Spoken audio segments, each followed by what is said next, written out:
Good morning my dear student. मैं हूं Zulfikar sir. Welcome करता हूं आप सबों को आज के इस वीडियो में। मेरे प्यारे विद्यार्थियों, आज हम लोग जनरल नॉलेज का क्लास यानी सामान्य ज्ञान, जिसमें बिहार के बारे में कुछ जानकारी लेंगे और उसके बाद बेसिक इंग्लिश में सी के उच्चारण के बारे में पढ़ेंगे। तो चलिए मेरे प्यारे विद्यार्थियों, आज हम चंद लाइन के साथ इस क्लास का आगाज करूंगा। सोच को अपनी ले जाओ शिखर तक, ताकि उसके आगे सारे सितारे झुक जाए। ना बनाओ अपने सफर को किसी कश्ती का मोहताज, चलो इस शान से कि तूफान भी झुक जाए। तो मेरे प्यारे विद्यार्थियों, हम लोग जनरल नॉलेज यानी सामान्य ज्ञान में बिहार के बारे में पढ़ेंगे। और इससे पहले हम लोग राज्य राजधानी को पढ़े थे। तो बिहार का राजधानी कहाँ है बेटा? पटना। बिहार का राजधानी पटना है।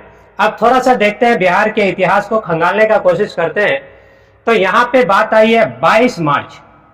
ये 22 मार्च 1912 ईस्वी को अधिसूचना जारी किया गया था। कब? 22 मार्च 1912 को यह अधिसूचना जारी किया गया था कि बिहार को अलग प्रांत बनाया जाए। और हम लोग जानते हैं कि सबसे बड़ा बंगाल था, बंगाल प्रांत। इस बंगाल प्रांत के अंदर कौन कौन से राज्य आते थे? तो अपना बिहार भी आता था। बिहार, इसी बंगाल के अंदर बिहार, उड़ीसा, इसी बंगाल के अंदर उड़ीसा, और उसके बाद क्या कहते हैं? उड़ीसा, झारखंड, उसके बाद कहते हैं बांग्लादेश। ये सभी का सभी जो है इसी बंगाल प्रांत के अंतर्गत आते थे। 22 मार्च में एक बंगाल विभाजन हुआ था 1905 में, लॉर्ड कर्जन आकर के किए थे। उसके बाद जो है 22 मार्च 1912 ईस्वी को अधिसूचना जारी कर दिया कि बिहार को अलग कर दिया जाए। तो बंगाल से बिहार जो है कब अलग हुआ था यह अधिसूचना जारी करके? तो 22 मार्च 1912 को। और इसी 22 मार्च को 2 दिवस के रूप में मनाते हैं, आगे चल के देखेंगे। फिर उसके बाद 1 अप्रैल 1936 ईस्वी को बिहार से उड़ीसा अलग किया गया। मतलब बिहार के अंदर उड़ीसा भी शामिल था। तो 1 अप्रैल 1936 ईस्वी को बिहार से उड़ीसा को अलग कर दिया गया, मतलब उड़ीसा अलग हो गया। फिर बात आती है 15 नवंबर की। तो 15 नवंबर 2000 ईस्वी को बिहार से झारखंड अलग हो गया। देख रहे हैं, पहले बंगाल से हम अलग हुए, फिर हमसे कौन अलग हुआ? उड़ीसा। मतलब बंगाल से बिहार अलग हुआ, बिहार से उड़ीसा अलग हुआ, और यही बिहार से फिर झारखंड भी अलग होता है। झारखंड, बिहार के पास 54% भूमि, और यहां पे देखते हैं तो इसके पास आपका 46% भूमि।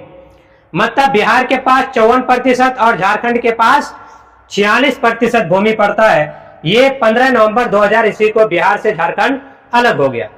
अब देखो यहाँ पे 22 मार्च के बारे में जो बात आई थी उसी के बारे में यहाँ पे लिखा गया है। 22 मार्च को जल दिवस, ये देखो बेटा, जल दिवस तथा बिहार दिवस, 2 दिवस को एक साथ मनाया जाता है। कभी आपको क्वेश्चन ये भी पूछ सकता है कि जल दिवस कब मनाया जाता है? तो बोलेंगे 22 मार्च को। फिर बोलेगा बिहार दिवस कब मनाया जाता है? तो भी आपका 22 मार्च को मनाया जाता है। अगला देखते हैं, बिहार का नया जिला। जिस समय बिहार जो है अलग हुआ था बेटा, बंगाल से अलग होने के बाद, नहीं, जिस समय झारखंड से अलग हुआ तो उस समय इसके पास जो है 37 ही जिला थे। कितने? 37 जिला थे। तो ये 37 जिला लास्ट में जाकर के एक जिला बना बिहार का, वो जिला का नाम है अरवल। अरवल एक नया जिला बना, और अरवल को मिलाकर के बिहार में जिलों की संख्या 38 हो गया। अब देखते हैं बिहार में प्रमंडल की संख्या कितनी है। प्रमंडल की संख्या, जिसको कमिश्नर बोलते हैं, तो ये है आपका 9 कमिश्नरी है। और अनुमंडल कितना है बेटा? तो अनुमंडल ये आपका 101 है। बिहार में अनुमंडल की संख्या 101, बिहार में प्रमंडल की संख्या 9 है। बिहार का क्षेत्रफल कितना है बेटा? तो बोलेंगे 94,163 वर्ग किलोमीटर। बिहार का क्षेत्रफल, कितना जगह है बिहार के अंदर? तो 94,163 वर्ग किलोमीटर। अब देखिए यहाँ पे बिहार में जनसंख्या कितनी है, बिहार में लोगों की संख्या, पॉपुलेशन कितनी है? तो बोलेंगे 10,40,99,452।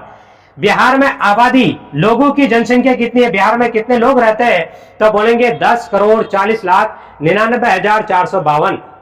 बिहार की लंबाई कितनी है, तो बिहार की लंबाई बेटा उत्तर से दक्षिण, बिहार की लंबाई उत्तर से दक्षिण है कितने, तो बोलेंगे 345। ये देखो जब भी बोलेगा बिहार की लंबाई तो बोलेंगे उत्तर से पश्चिम और उत्तर से दक्षिण। तो उत्तर लिखने के क्रम में देखो बेटा एक चीज, उत्तर लिखने के क्रम में ये ओ को 3 के तरह से लिखा जाता है ना, तो ऐसे ही याद रखेंगे 3 4 5 3 4 5 3 4 5, तो ऐसे रिलेट कर देंगे। जब भी बोलेगा उत्तर से दक्षिण तो ऊ को 3 के तरह से लिखा जाता है, 3 के बाद 3 4 5 काउंट कर लेंगे 3 तक, और ये होता है आपका 345 किलोमीटर लंबाई। बिहार की चौड़ाई, चौड़ाई पूरब से पश्चिम, बिहार की चौड़ाई पूरब से पश्चिम, तो पूरब पौ को 4 के तरह से लिखा जा सकता है, पौ 4 के तरह से होता है, तो 4 हो गया, 4 का दोगुना करो 8, और यहाँ पे 4 में 1 घटा 2 3, तो बोलेंगे 483। अगर एक बात बताएं तो गौतम बुद्ध या महात्मा बुद्ध के बारे में, तो महात्मा बुद्ध का महापरिनिर्वाण यानी मृत्यु 483 ईसा पूर्व में हुआ था, तो ऐसे भी याद रख लेंगे 483 किलोमीटर है बिहार की चौड़ाई पूरब से पश्चिम 483 किलोमीटर। यहाँ पे थोड़ा सा अपना बिहार बनाया है, और बिहार के उत्तर ऊपर से उत्तर और दक्षिण नीचे। आपका देखिए यहाँ पे उत्तर, इधर आपका क्या होता है, यहाँ पे देखेंगे इसको किसी भी नक्शा को उत्तर की तरफ लटकाया जाएगा तो ये आपका उधर पड़ जाएगा, आपका कौन, ये आपका पूरब। ये देखो यहाँ पे लिख देते हैं बेटा उत्तर, ये क्या है बेटा उत्तर, ये आपका दक्षिण है, दक्षिण, ये आपका पूरब है, ये पूरब है, और ये आपका पश्चिम है, ये पश्चिम है। तो बिहार के उत्तर में कौन है, नेपाल, बिहार के दक्षिण में अपना झारखंड, यानी झारखंड ये राज्य है, और ये नेपाल अलग कंट्री है, अलग देश है। अब देखिए यहाँ पे पूरब में क्या है, तो पश्चिम बंगाल, और बिहार के पश्चिम में क्या है, उत्तर प्रदेश। अब देखो यहाँ पे बात आती है, ये आपका एक कंट्री, बिहार के सीमा उत्तर तरफ क्या है, तो बोलेंगे एक देश है, बिहार के उत्तर में एक देश है जिसका नाम नेपाल है। और इस नेपाल से कितने, मतलब बिहार के कितने ऐसे जिले हैं जो नेपाल के बॉर्डर को टच करते हैं, तो बोलेंगे 7 जिले ऐसे हैं जो नेपाल के बॉर्डर को टच करते हैं। अगला देखते हैं यहाँ पे बिहार के पूरब में, तो बिहार के पूरब में कौन है, पश्चिम बंगाल, पश्चिम बंगाल, इसे कितने बिहार के जिले टच करते हैं, तो बोलेंगे 3 जिले टच करते हैं। अगला देखते हैं बिहार के दक्षिण में झारखंड है, तो बिहार का कितना ऐसा जिला है जो झारखंड के बॉर्डर लाइन को टच करता है, तो बोलेंगे 8 जिला है। अगला देखते हैं बिहार के पश्चिम में क्या है, तो उत्तर प्रदेश, तो बोलेंगे बिहार के कितने ऐसे जिला है जो उत्तर प्रदेश के बॉर्डर लाइन को टच करता है, तो बोलेंगे 8। इसका ट्रिक भी बताएंगे और बारी बारी से बताएंगे भी कि मतलब 7 जिला है तो कौन कौन सा जिला है, यहाँ पे 3 है, यहाँ पे 8 है, तो कैसे इसको याद रखने का बेसिक फंडा भी बताएंगे, ट्रिक के माध्यम से उसको बताने का प्रयास करेंगे। अब चलो बेटा, चलो हम लोग यहाँ पे देखते हैं सी के उच्चारण को, सी के उच्चारण को। इससे प्रीवियस क्लास में हम लोग जो देखे थे सी के उच्चारण के बारे में, सी का उच्चारण 4 होता है। सी को कभी 100 पढ़ा जाता है, कभी 4 पढ़ा जाता है, कभी क पढ़ा जाता है, कभी तालिब में 100 पढ़ा जाता है। तो आज हम लोग सी का उच्चारण के लिए केवल एक पॉइंट लिए हैं सी के उच्चारण का। देखो यदि सी के तुरंत बाद ई आई वाई आता है तो उस समय सी को 100 पढ़ा जाता है। यदि सी के तुरंत बाद क्या आता है, ई आई वाई आता है, तो उस समय सी को क्या पढ़ते हैं बेटा, 100 पढ़ते हैं।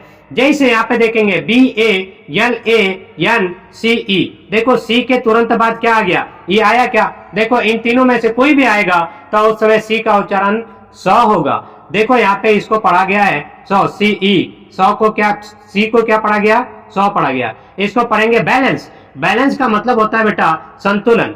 अगला देखते हैं DIVICE, सी के तुरंत बाद देखो ई आ गया तो इस समय सी को 100 पढ़ा जाएगा, तो इसी वजह से इसको डिवाइस पढ़ेंगे। डिवाइस का मतलब ही डिवाइस होता है। अगला देखते हैं PRICE, सी के तुरंत बाद ई आया है, इसी वजह से सी को 100 पढ़ा जाएगा, तो ये हो जाएगा आपका प्राइस, और प्राइस का मतलब होता है कीमत। अगला देखते हैं POLICY, ये देखो बेटा यहाँ पे सी के बाद वाई आ गया, सी के बाद वाई आ गया, तो इस समय सी को क्या पढ़ा जाएगा, तो बोलेंगे सी को 100 पढ़ा जाएगा।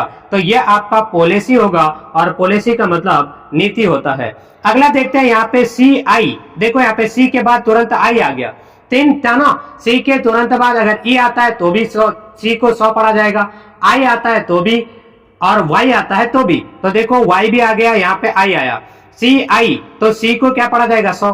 तो अब इसको क्या पढ़ोगे, C I T I Z E N, इसको पढ़ेंगे सिटीजन। सिटीजन, सिटीजन का मतलब होता है नागरिक। अगला देखो यहाँ पे सी के बाद वाई आया है, सी के बाद वाई आया है, तो अब सी को क्या पढ़ा जाएगा बेटा 100। तो इसको साई B E R, cyber, cyber का मतलब होता है साइबर। तो बस आज के लिए बस इतना ही।